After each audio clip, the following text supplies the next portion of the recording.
Hello viewers, welcome to Knowledge of Law. We will discuss to Indian Evidence Act 1872.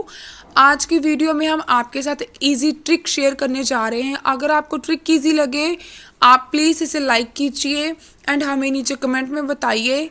Guys, हम सिर्फ आपके लिए इसलिए वीडियो बना रहे हैं कि जो बच्चे फाइनेंशियली जिन्हें प्रॉब्लम होती है वो किसी भी इंस्टीट्यूट या कोचिंग को नहीं ज्वाइन कर सकते, तो वो इस वीडियो के थ्रू भी अपनी प्रेपरेशन कर सकते हैं। तो गाइस, ये देखिए एक इजी ट्रिक है।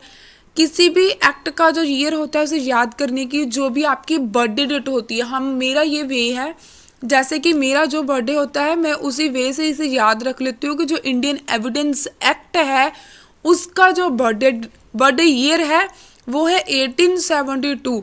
मान लीजिए हम इससे पूछते हैं कि आपका बर्थ ईयर कौन सा है, तो इसलिए हम इसे मानेंगे कि जो इंडियन एविडेंस एक्ट है ये 1872 में हुआ था। तो अब हम बात करते हैं एविडेंस एक्ट की। चाहे आपका सिविल मैटर होता है, चाहे आपका क्रिमिनल मैटर होता है, जो भी इसमें रूल एंड रेगुलेशंस होते हैं उस मैटर को सॉर्ट आउट करने में या उसके जजमेंट डिक्लेयर करने में वो रूल एंड रेगुलेशंस हमारे इंडियन एविडेंस एक्ट 1872 में मेंशन किए गए हैं। उन रूल एंड रेगुलेशंस को एक 1 बाय 1 सेक्शंस में मेंशन किया गया है। बात करने जा रहे हैं सेक्शन 3 की, जिसे इंटरप्रिटेशन क्लॉज भी बोला जाता है एंड जिसे हम डेफिनेशंस भी बोल सकते हैं। यहाँ पर हम इजीली बात करेंगे एविडेंस एक्ट 1872 में जो भी हमारी डेफिनेशंस होती हैं उनकी भी कौन कौन सी डेफिनेशंस हैं जो आपको इजीली रिमाइंड हो जाए। इसमें हम अलग से ईच एंड एवरी पॉइंट में आपके लिए अलग से वीडियो बनाएंगे। ये वीडियो सिर्फ आपको जो डेफिनेशंस है इजीली रिमाइंड करने के लिए है। जो एविडेंस है फर्स्ट ऑफ ऑल कहाँ पर को जाएंगे, इसकी डेफिनेशंस को अगर हम एग्जाम्पल के साथ समझें, एविडेंस जो मान लीजिए आपका सिविल या क्रिमिनल मैटर है, जो भी आपका मैटर है वो कहाँ जाता है, वो कोर्ट में आप लेकर जाते हो। तो जो आप एविडेंस भी लगाओगे तो कहाँ प्रूफ करोगे, कोर्ट में। तो जो भी आपका मैटर है, मान लीजिए ये ए है एंड ये बी है, ए के साथ चोरी हुई है, किसने की है, बी ने। This is a fact. Because आप किसी मैटर को लेकर जाओगे वो एज एक फैक्ट है, वो क्या होना चाहिए, रेलिवेंट होना चाहिए। ये क्या कि ए ने बी के साथ चोरी की, किस चीज की चोरी की, मान लीजिए उसकी चेन चोरी की या उसकी गाड़ी चोरी की। ये एक रेलिवेंट फैक्ट है। ये नहीं कि किसी का पेन चोरी हो गया या किसी ने टॉफी चोरी कर ली, ऐसा कुछ नहीं। एक रेलिवेंट फैक्ट होना चाहिए। फैक्ट इन इशू, एक फैक्ट किसी अदर फैक्ट के साथ कनेक्ट होना चाहिए। ए ने बी के साथ चोरी की, किस चीज की, कब की, क्या उसकी इंटेंशन थी, क्या उसने उसकी जब चेन चोरी की उसके साथ कुछ और भी चोरी किया, ये क्या है, फैक्ट इन इशू। एंड उसके साथ जब उसने चोरी की क्या उसे कुछ हार्म किया, ये है फैक्ट इन इशू।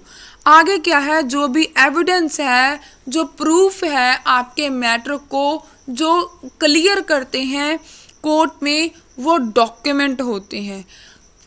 आप डॉक्यूमेंट वे में भी अगर कोई आपके पास प्रूफ है वो डॉक्यूमेंट वे में है तो वो आप कोर्ट में प्रूफ कर सकते हो, आप लगा सकते हो। एज ए डॉक्यूमेंट में क्या हो सकता है, कोई फिगर हो सकती है, कोई मार्क हो सकता है, कोई प्रिंटिंग हो सकती है, कोई फोटोग्राफ हो सकती है, उसे हम एज ए डॉक्यूमेंट कंसीडर करते हैं। अब बात होती है कि जो आप एविडेंस करवाते हो कोर्ट में वो किस वे में हो सकती है। वो आपकी ऑरल स्टेटमेंट भी हो सकती है, आपकी डॉक्यूमेंट स्टेटमेंट, आप डॉक्यूमेंट भी प्रोड्यूस कर सकते हो।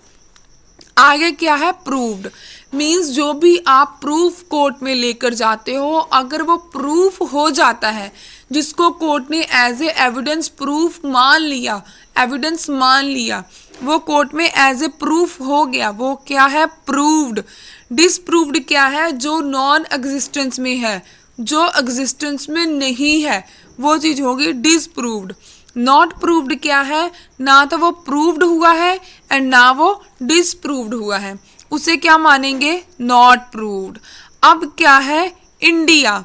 इंडिया में जब भी देखिए जो इंडियन एविडेंस एक्ट है, इसके नाम से पता चलता है कि ये इंडिया पर ही एप्लीकेबल होगा।